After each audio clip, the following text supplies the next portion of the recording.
बहुत बहुत स्वागत है आपका।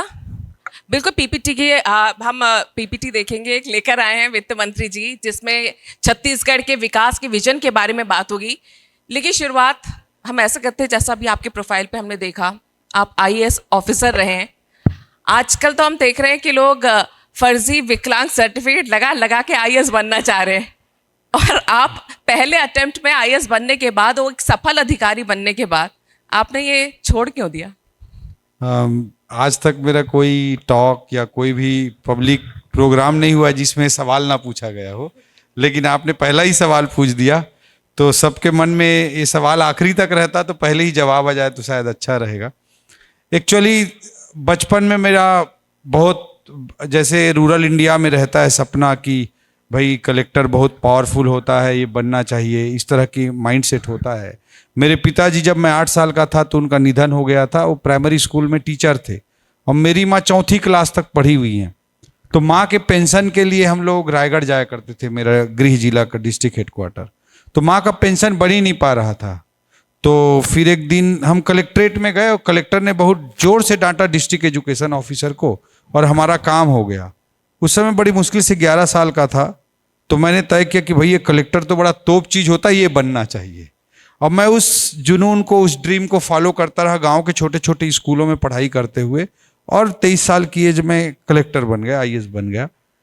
13 साल तक मेरी ये जर्नी रही। इस 13 ईयर्स की आईएएस की जर्नी, किसी भी बेस्ट करियर जो इमेजिन करता है आईएएस, बेस्ट पॉसिबल करियर, उस तरह का रहा। मैं राजधानी में 3 साल कलेक्टर रहा, राजधानी में 2 साल म्युनिसिपल कमिश्नर रहा। अभी नक्सलिज्म पर इतनी गहन चर्चा हो रही थी, जब नक्सलिज्म अपने पीक पर था तब मैं दंतेवाड़ा में करीब 3.25 साल कलेक्टर के रूप में दायित्व निभाया। और उसके लिए मैंने चीफ मिनिस्टर जी को रिक्वेस्ट किया था कि मेरे को दंतेवाड़ा का कलेक्टर बना दीजिए। मैं रिक्वेस्ट करके गया था वहाँ पे। लोग पनिशमेंट पोस्टिंग मानते हैं। बहुत करीब से मैंने नक्सलिज्म को देखा, बहुत सारी चीज़ों को देखा इस ब्यूरोक्रेटिक करियर में। लेकिन मैंने ये रियलाइज़ किया कि हम लाइक करें या डिसलाइक करें, हम लव करें या हेट करें, बट हमारे देश के डेमोक्रेटिक सिस्टम में पॉलिटिक्स है सबसे ज़्यादा इंपॉर्टेंट। उसे हम चाहे लाइक करें, डिसलाइक करें, लव करें, चाहे हेट करें। और देश के सिस्टम को रन करने में उसकी बड़ी भूमिका है, एक इंजन की भूमिका है। चाहे इकोनॉमिक सिस्टम हो, एजुकेशनल सिस्टम हो, एडमिनिस्ट्रेटिव सिस्टम हो, सब कुछ को लीड पॉलिटिकल सिस्टम करता है। ये 13 ईयर्स में मैंने बहुत गहनता के साथ रियलाइज किया। लेकिन जिसकी जिंदगी अच्छी चलती रहती है वो सोचता है कि मैं इस पचड़े में क्यों पड़ूं, क्योंकि इसमें बहुत टांग खिंचाई है, बहुत सारे नेगेटिव एस्पेक्ट्स भी हैं। मैंने 6 साल में महसूस भी किया। तो ये चीज़ें हैं, लेकिन इस चैलेंज को हम एक्सेप्ट नहीं करते। तो चाणक्य जी का एक स्टेटमेंट है, बचपन में मैंने पढ़ा था कि अच्छे लोगों के राजनीति में भाग नहीं लेने का पहला दुष्परिणाम होता है कि बुरे लोग अच्छे लोगों पर शासन करने लगते हैं। तो इसलिए मैंने सोचा कि भाई जिंदगी एक है, सीमित जिंदगी है, तो ये अगर है इतना इंपॉर्टेंट तो इसमें आने का दुस्साहस करना चाहिए। और मैं पॉलिटिक्स में आने का एक साहस किया, और जनता जनार्दन के आशीर्वाद से आज मैं एक बड़ी जिम्मेदारी में हूँ, एक युवा उम्र में बड़ी जिम्मेदारी में हूँ। और अपना द बेस्ट जैसे एडमिनिस्ट्रेशन में करने की कोशिश किया, यहाँ भी द बेस्ट करने की कोशिश कर रहा हूँ। और आई एम वेरी श्योर कि मैं काफ़ी कुछ कंट्रीब्यूट कर पाऊंगा थ्रू पॉलिटिक्स। ये साहस की ही बात है कि आप, एक कंफर्ट जोन होता है आईएएस की नौकरी जी। लेकिन मनमोहन सरकार ने आपको अवार्ड भी दिया था जी। लेकिन पार्टी आपने चुन ली बीजेपी, ऐसा क्यों? देखिए, वो तो प्रशासनिक करियर था, और दंतेवाड़ा में मैंने जो काम किया था, एजुकेशनल इनोवेशंस इन दंतेवाड़ा, उसके लिए मुझे prime minister excellency award Manmohan Singh ji के द्वारा दिया गया था। और मैं बहुत खुशकिस्मत मानता हूँ अपने आप को कि दंतेवाड़ा में काम करने का अवसर मिला, और वहाँ पर इतने सारे हम काम कर पाए कि मैं आप सब लोगों को इन्वाइट करना चाहता हूँ। एजुकेशन को, एम्प्लॉयमेंट को, अवेयरनेस को, एक्सपोजर को, इस सब के लिए बड़े इनोवेटिव प्रोजेक्ट्स किए थे। तो खैर उस समय मनमोहन सिंह सरकार ने प्राइम मिनिस्टर एक्सीलेंसी अवार्ड जरूर दिया था। और बाद में प्राइम मिनिस्टर मोदी साहब भी उस प्रोजेक्ट को देखने के लिए आए जब वो प्राइम मिनिस्टर बने, और छत्तीसगढ़ की पहली विजिट किए। मेरे लिए बड़े सौभाग्य की बात थी।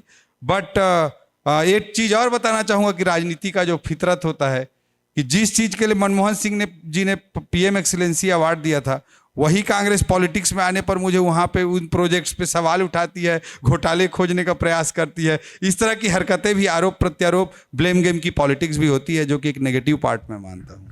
जी। विकास की हम बात करेंगे।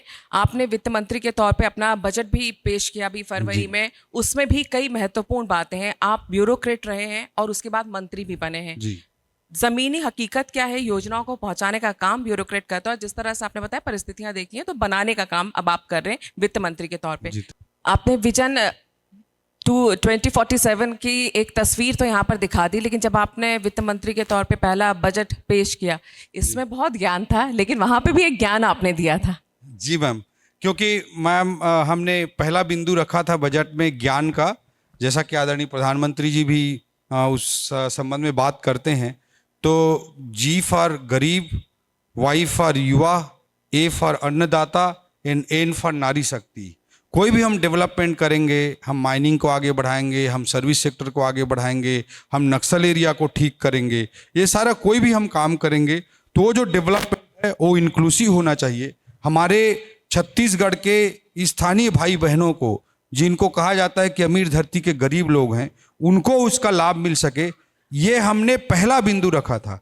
जो बजट के हमारे बजट जब हमने प्रस्तुत किया तो 10 स्ट्रेटजिकल पिलर्स, 10 रणनीतिक स्तंभ हमने बनाए। उसमें पहला स्तंभ है कि ज्ञान हमारा होगा, और उसमें गरीब, युवा, अन्नदाता और नारी शक्ति, इनको समर्पित हमारा विकास होगा। और जो विकास होगा वो इंक्लूसिव डेवलपमेंट होगा। उसमें किसी भी प्रकार से कोई भी हाशिए पर खड़ा समाज का वर्ग छूट ना जाए, इसकी हमारी पहली चिंता होगी। ये विष्णुदेव साय जी के नेतृत्व में हमारी सरकार ने ये बिंदु रखा था।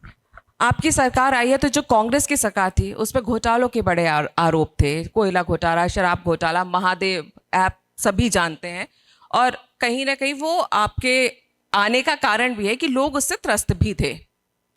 व्यापारी वर्ग भी जुड़ा रहता है इस तरह की चीज़ें। जैसे अब बात अगर शराब घोटाले की भी करें, कई व्यापारी होते हैं, जीएसटी को लेकर भी कई तरह के व्यापारियों में एक रोष सा दिखता है। आपकी सरकार आने के बाद, क्योंकि ये भी कहा गया था कि कांग्रेस की सरकार के समय जो आरोप लगे थे कि जीएसटी को लेकर उगाही की जाती है, क्या पिछले 6 महीनों में इस और कुछ काम किया है? व्यापारी वर्गों से आपकी कोई बात हुई है, जो बहुत बड़ा मजबूत आधार स्तंभ है अर्थव्यवस्था का? मैडम, एक चीज मैं बोलना चाहूँगा कि कोई भी व्यापारी को सबसे पहले चाहिए होता है कि ईज ऑफ डूइंग बिजनेस हो, उसको उसका काम करने दिया जाए। सरकार से पहला सपोर्ट तो यही तो चाहता है कि कोई भी सरकार उसे डिस्टर्ब ना करे, वही उसको सपोर्ट मानता है। कोई सरकार अगर उसे डिस्टर्ब नहीं करता है, उसी को व्यापारी वर्ग पहला सपोर्ट मानता है। तो पिछले 5 सालों में जब कांग्रेस की सरकार थी तो हर जगह भय और आतंक था। इसे कोई भी ट्रेड व्यापार पनप नहीं सकता है।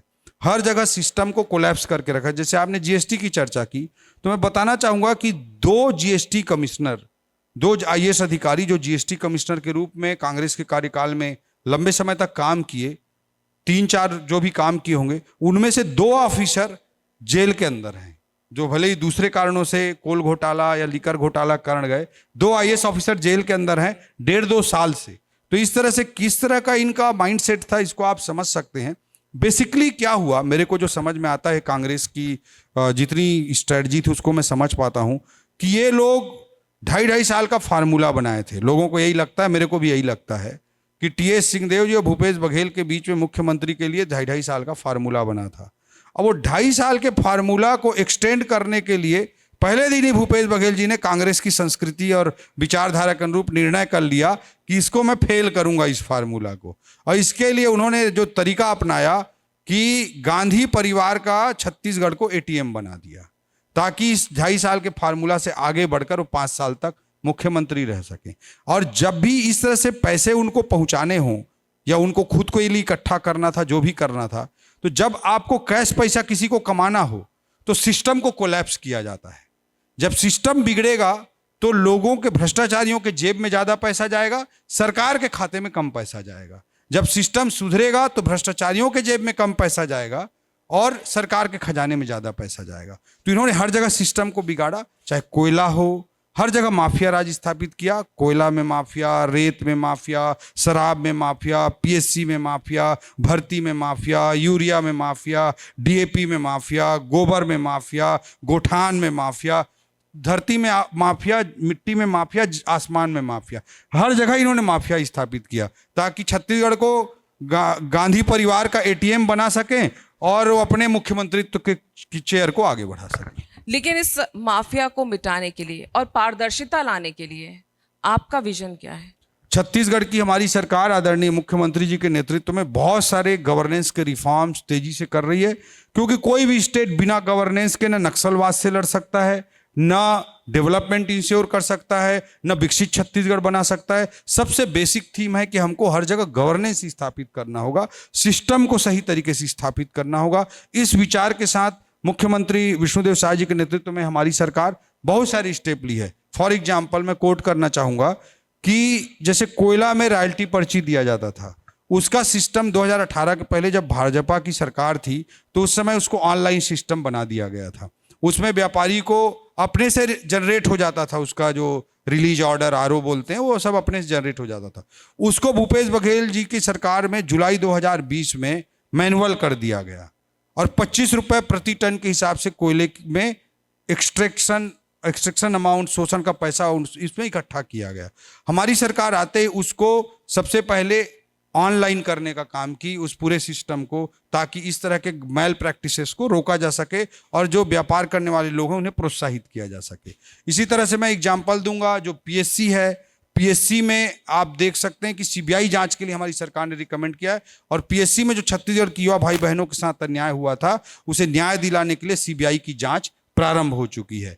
इसी तरह से जेम पोर्टल पर खरीदी को उन्होंने बैन कर दिया था, जो सबसे ट्रांसपेरेंट और मल्टीपल चॉइसेस वाला स्पेस है, उसको समाप्त कर दिया था और गलत लोगों को अपने भाई भतीजावाद फैलाते हुए, गलत दुरुपयोग करते हुए बिना क्वालिटी के सामान को सरकारी सिस्टम में सप्लाई करने का कॉन्ट्रैक्ट इन्होंने किया था। उसको एक झटके में हमारी सरकार ने सारे इस तरह के गलत कॉन्ट्रैक्ट्स को समाप्त करते हुए जेम पोर्टल को कंपलसरी बना दिया। इस तरह के अनेकों रिफॉर्म हम लगातार कर रहे हैं। पंजीयन पे जमीनों का जो रजिस्ट्रेशन होता है उस पर हम ऑनलाइन पेमेंट का सिस्टम ला रहे हैं, उसमें हम घर बैठे लोग रजिस्ट्री करा सकें, इस तरह का सिस्टम की ओर धीरे धीरे आगे बढ़ रहे हैं। तो we are improving the entire system with leveraging the technology, ताकि हम हर जगह गवर्नेंस स्थापित कर सकें।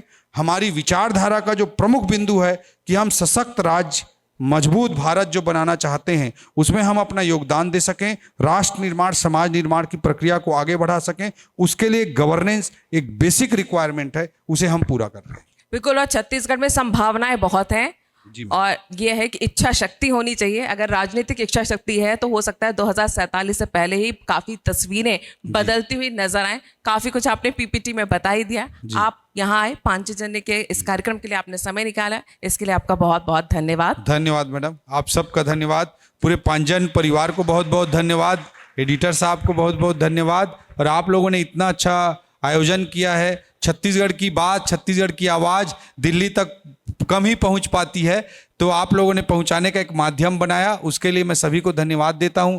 आज जो यहाँ उपस्थित हुए हैं उन सब ने भी अपना समय निकाला, उसके लिए मैं आप सबको धन्यवाद देता हूं। और आप सब लोगों को मैं छत्तीसगढ़ और बस्तर के लिए इनवाइट करना चाहता हूं कि वहाँ नक्सलवाद के खिलाफ में विकास की जो बात होती है उसे सकारात्मक तरीके से शिक्षा के माध्यम से लोगों के एम्पावरमेंट करके उनको आवाज़ देने की किस तरह से कोशिश की गई है, ताकि वो अपना निर्णय खुद ले सकें, उनमें डिसीजन मेकिंग की कैपेसिटी डेवलप हो सके। और दिल्ली में नक्सलवाद पर कोई भी दूसरा व्यक्ति क्यों डिस्कशन करे, हम चाहते हैं कि बस्तर का व्यक्ति इतना मजबूत बने, इतना एम्पावर्ड बने, इतना डिसीजन मेकिंग की क्षमता के साथ हो कि दिल्ली में आकर खुद बात कर सके कि वो बस्तर में क्या चाहता है और क्या नहीं चाहता है। ये हमारा सोच है, ये हमारा विजन है। उसके लिए एजुकेशन को हमने फंडामेंटल राइट के रूप में स्थापित किया है और बस्तर के हर युवा को एक क्वालिटी एजुकेशन दे करके उसका एम्पावरमेंट किया जा रहा है, ताकि वो दिल्ली में आकर भी अपनी बात को रख सके। दूसरे लोगों को बस्तर के बारे में बात करने की जरूरत,